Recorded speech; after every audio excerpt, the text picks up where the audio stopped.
Hi ladies, do you know what you want but it just feels out of reach? For many of us, we might have a vision or know what we want. We might be able to see it, we might be able to feel it in some way, but because we don't believe in it fully yet, it hasn't happened. But there is a way to fast track believing in your vision or believing in change.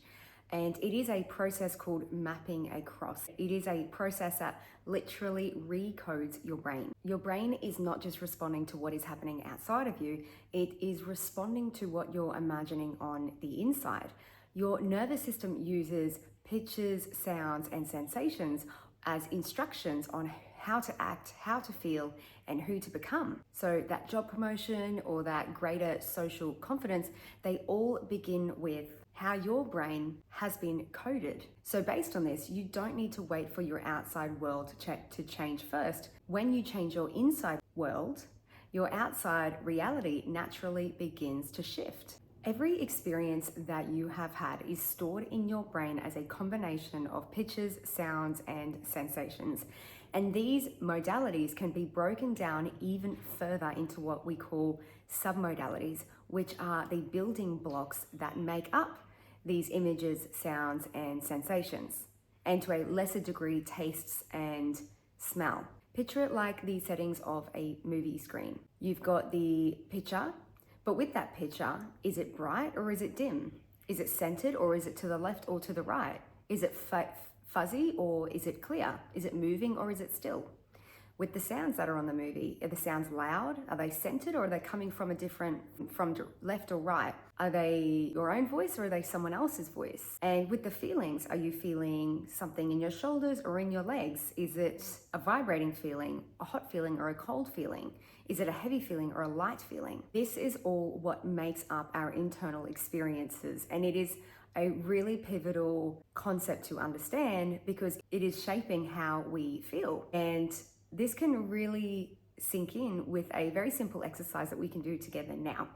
If you imagine an insect and on the screen of your mind, you could have your eyes closed or open, and you bring that insect really close to the screen of your mind. It's very zoomed in, so it's quite large, and you can hear the sounds that an insect makes. You're very close up, and maybe that insect is also moving a little bit. Now, just notice how that feels. Did you get a bit of a cringing feeling? Or maybe you just got really sucked into it because it felt so real. Now, clear the screen of your mind and picture that insect again, but this time push that insect really far away. Now that insect is just a speck in the distance, so you can't really hear it anymore. You can't see it moving. And notice how you feel now, how you feel different. So we haven't actually changed the content of the image itself, which is the insect, but we changed the building blocks of the image, the structure of the image, or the submodalities of the image. These were the settings that on the movie screen that I was talking about earlier. So we've changed the distance. We've made it from a moving image to a still image. We've turned the noise down, and it changed how we felt. This understanding came from early research from the founders of NLP, Bandler and Grinder, who studied how people naturally create change. They observed top therapists, communicators, and performers, and they began to decode what made them different. But what they noticed was what made them different wasn't necessarily that they were very disciplined or talented, but it was that they were running their internal experiences differently. And then they realized that these internal patterns could actually be taught, modeled, and replicated, meaning that anyone could learn how to think, feel, and perform like someone that was already successful. And from that insight came a technique called mapping across, which allows you to rewire your brain to code it differently so that you can experience an instant shift in beliefs and emotions. So mapping across means simply taking the structure of something and transferring it over to something else that you want to see better results in. So let's do a quick exercise together in this. I want you to imagine something that you have absolute certainty about. An obvious example or an easy example is the sun rising tomorrow. You can use that one or something else, something that you feel certain about. Now, notice how you are seeing this image. Are you in the image or not? Is the image large or small? Pushed back or close to you? Is it off to the left or off to the right a little bit, or maybe low or high? Is there some sounds to this image? Do you feel something in your body with this image? Not necessarily emotions, but more of tactile sensations, maybe some heaviness or tingling somewhere.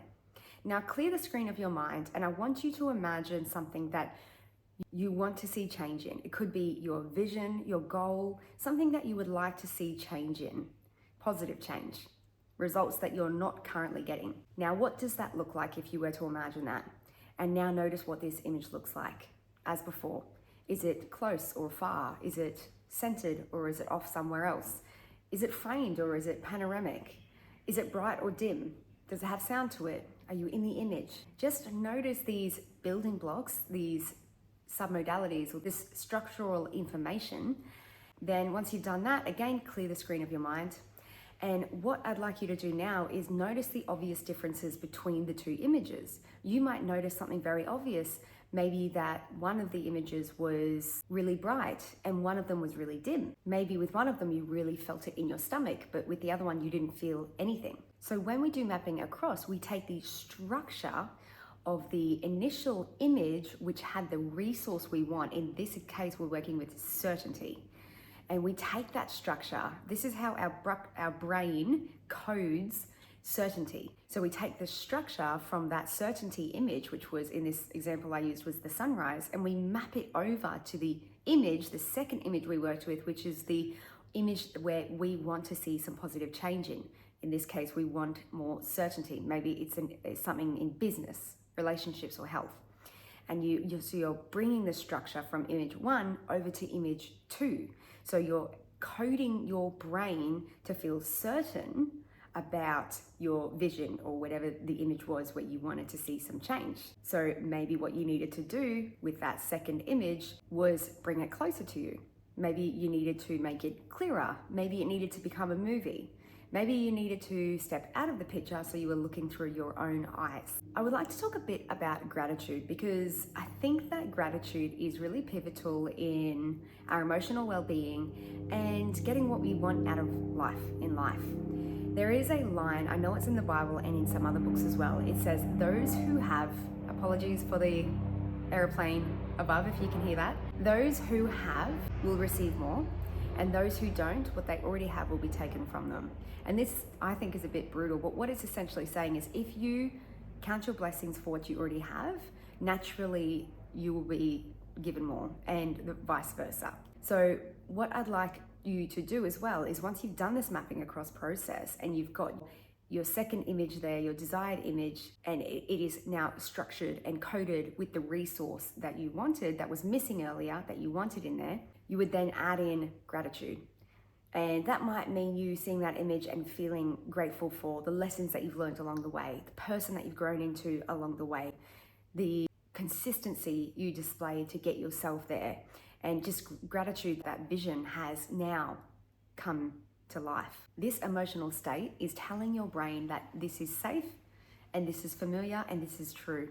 So your subconscious mind will naturally move towards it. So let's do a little practice here together. Step 1 is choose an image that you want to see change in. So the area of life, it could be health, business, relationships, family. What's something where you want to see change? And then ask yourself, what does that look like? Get that image up on the screen of your mind and notice the submodalities. I have put a checklist, a sheet of submodalities in the free PDF guide. So you've got them. There is actually a list of them. It's available on the internet as well. And now once you've done that, you're going to do the same with the image that has the resources you need in image 1. So maybe image 1, it's a goal in business, but you know that when you sort of picture that, you're missing some confidence, or maybe you're missing some clarity. These are resources. So then you would ask yourself, when was I really confident? When was a specific moment where I was really feeling confident or really feeling clarity? And see what your mind shows you. Just ask yourself. And if nothing comes up, ask your mind, maybe you get a sound or a feeling, and you can ask your mind, well, what would that look like? Once you get that image, again, Notice the submodalities. How is this image structured? And then what you're going to do, and we're just going to work with the obvious ones for now because this is just over a video. So location of image is really important and obvious, and location of sounds, if there are some, any obvious feelings in your body, is it bright or dim, clear, colorful? So just notice the obvious differences that you can see. And what you're going to do is you're going to bring those differences from the second image, the image that had the resource you want to bring into your vision or your goal. You're going to take the structure of that second image and map it over to the first image. So we're going to be seeing that vision, image number one. You're going to be changing it to reflect the structure of the second image. You're coding into your first image the resources that you need to bring that vision to life. Once you've done that, clear the screen of your mind and test the shift. Notice how you feel about your vision or your goal or the area of life you want to see change in. How do you feel about that? Now, sometimes if the image doesn't change, it could be because there is an emotional charge to it. There might be resistance because your subconscious mind is saying it is not safe to feel this way about this image. And that can be specifically true if you're trying to change how you feel around a specific person.